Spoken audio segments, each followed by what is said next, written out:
kauden avaus. 29. päivä maaliskuuta Peuramaa Porkkala. Tai kauden avaus oli jo siellä Pikkupeuralla, mutta avataan nyt oikealla kentälläkin kausi ja se on nyt täällä Peuramaan Porkkalan kentällä. Väylä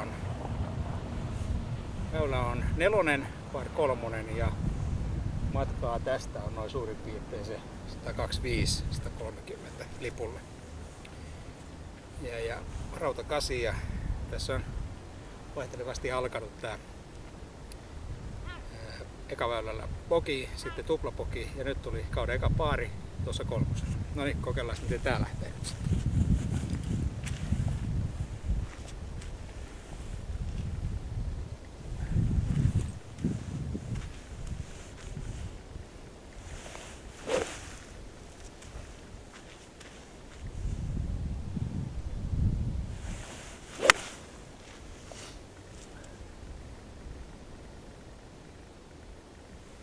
Greenillä meni vähän vasemmalle.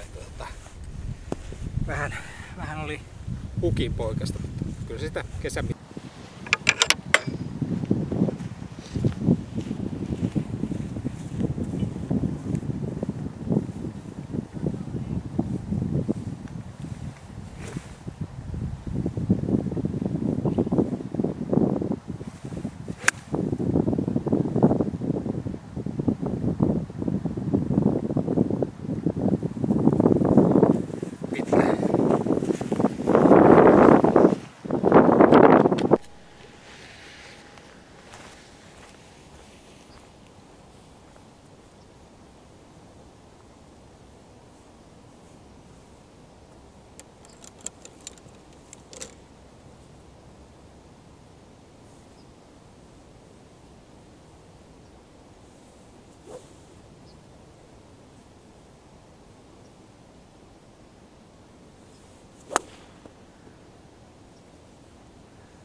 tiedä, tuntuuko se vaan siltä vai onko tää hidasta, mutta viimeiset 5 väylää on ollut pelkkää odottelua, että ei tää nyt tunnu etenevän ollenkaan tää kenttä.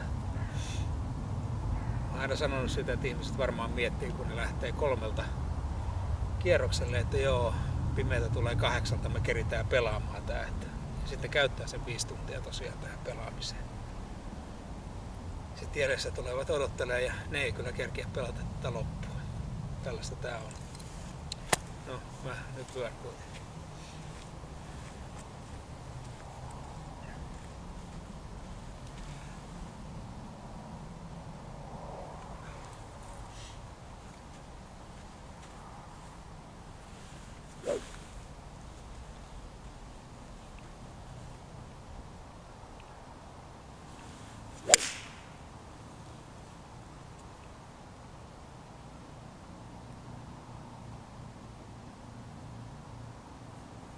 Mä lyön